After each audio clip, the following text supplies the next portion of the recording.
Hello world, I welcome you to Life Rocks. You think about it, let's talk about it.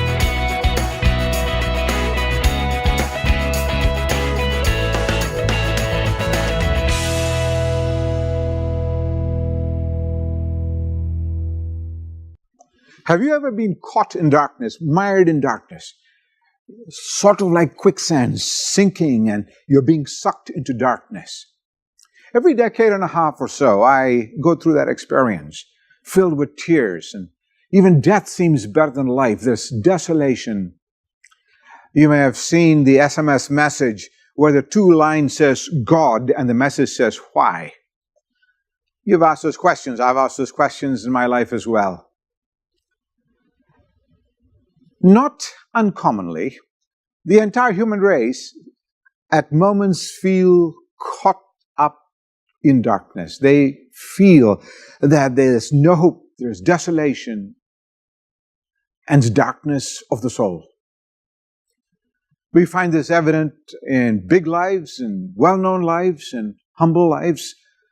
Some say up to 90% have had feelings of suicide. A couple of stories from the middle of 2018, which will be long lost as history. But you'll have more stories to know what I'm talking about.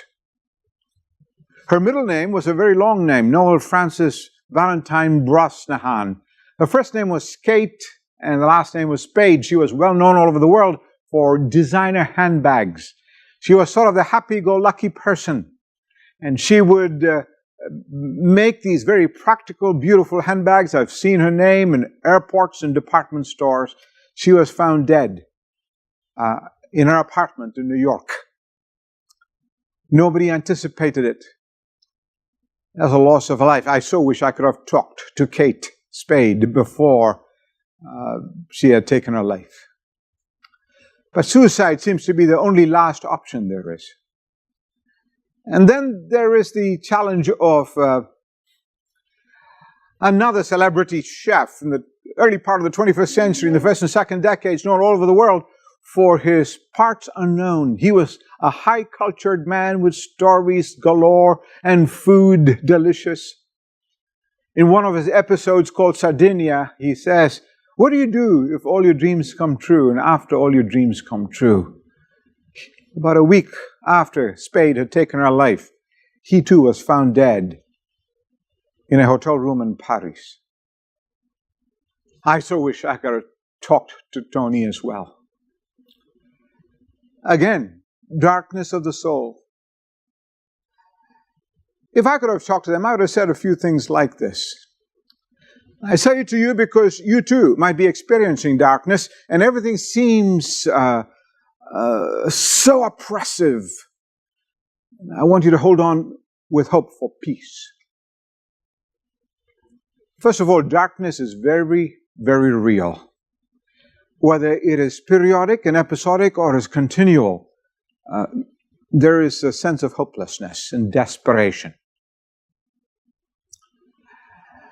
Secondly, I want you to know that you don't have rights to your life.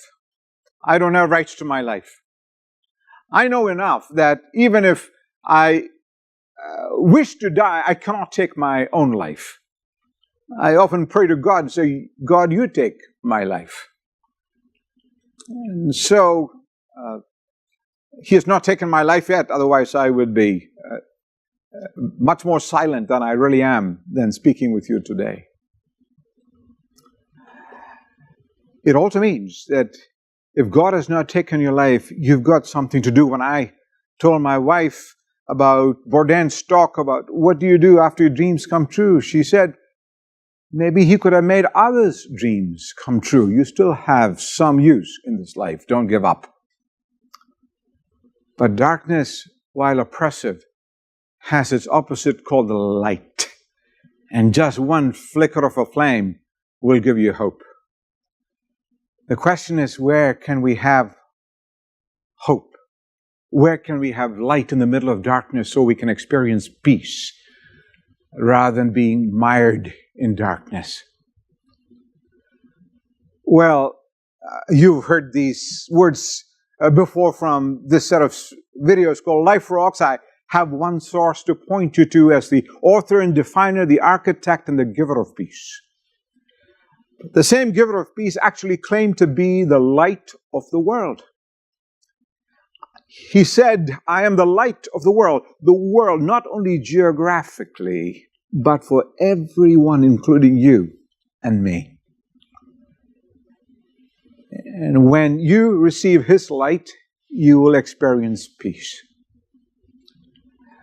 The Lord Jesus claims to be the light of the world, including bringing light into your life.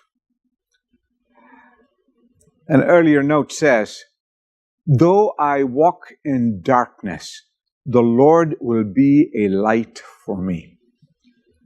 Are you walking in darkness? Do you want peace in the middle of darkness? I want you to ask the light of the world to become the light of your heart. Ask the Lord Jesus to come into your soul, into your very being, to be the giver of peace, the light of your heart. You think about it. Let's talk about it.